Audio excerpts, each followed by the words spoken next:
अब देखो, अम्बा काकी ने धवल को तो बोल दिया कि ईशा यहाँ पे आ चुकी है।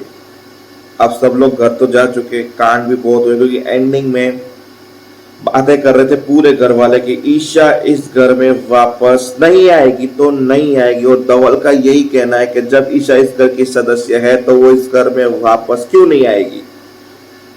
और तो और फिर हमारी नताशा महान बनने की कोशिश करती है। बोला है राम जी ने भी 14 साल का वनवास काटने के बाद अयोध्या वापस लौटे थे, तो हमारी ईशा को तो 14 साल से ऊपर हो चुके हैं, तो अब तो उसका वनवास टाइम खत्म हो चुका है। तो अब वो वापस आएगी इस घर में, और उस घर में हम लाएंगे वापस। और इस घर में हल्ला बोल की जरूरत है। जब तक कुछ बोलेंगे नहीं तब तक कोई काम नहीं होगा। तो घर की 4 औरतें मिलके अब ईशा को वापस लाने का प्लानिंग बनाते हैं। ये था एपिसोड के एंड की कहानी। आज हुआ सब्जी कांड। अब हुआ ऐसे कि वो लड़की भागी बाहर, और नताशा ने उसको नजर पड़ी कि नताशा ने उसका टैटू देख लिया, जो टैटू किडनैपिंग टाइम पे याद आया था उसको। तो उसे पता चल गया कि जो लड़की अमरीश भाई सब लाए थे उसका टैटू मैंने देखा नहीं, भूल गया।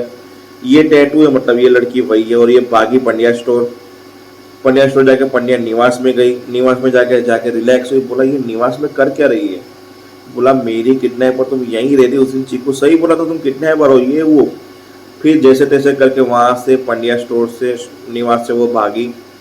भागने भागते बाहर भागी, रिक्शा में बैठी, रिक्शा से नीचे गिरी, फिर और भागी। और भागती गई तो नताशा ने एक लाड़ी ली, लाड़ी ठोक दी उसको, जाके लाड़ी में बैठ गई। और वो भी एक फनी सीन हो गया। फिर सब्जियों ने पकड़ा, मेरी लाड़ी है, मेरे पैसे दो, मैं पुलिस को बुलाता हूँ। वहां पे कांड हो गया।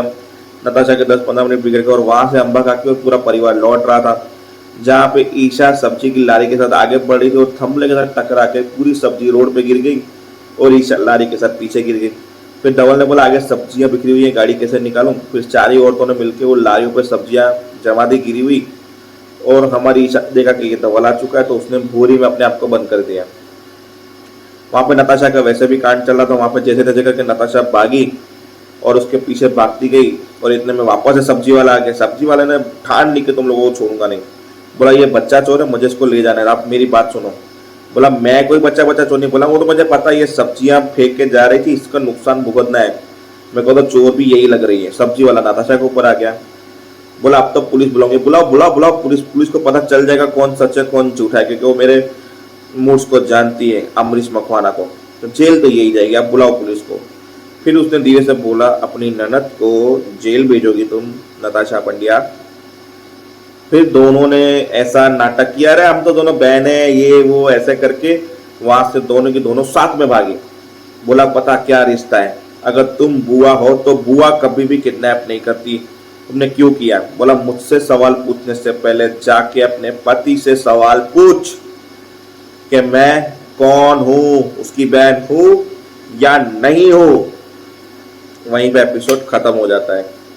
एंडिंग तो मैंने बता दिया आपको कि नताशा जैसे ही घर पे पहुंचेगी ऑलरेडी कांड चालू होगा, क्योंकि धवल आके मां से पूछेगा जब ये आई है तो मुझे बताया क्यों नहीं। यहाँ पे डोली पूछती ये है कौन ईशा।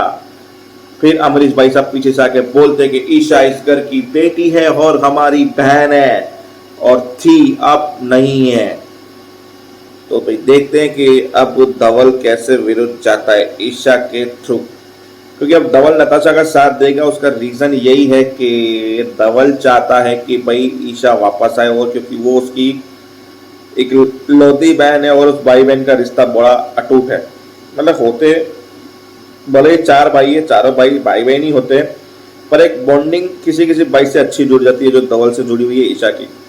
तो देखते हैं कि धवल अब क्या कांड करवाता है और नताशा कौन से रायते फैलाएगी और धवल उसे समेट पाएगा या उस रायते में उसका साथ देगा। वो आने वाला वक्त और एपिसोड दोनों बताएगा। तब तक के लिए जय हिंद, जय भारत।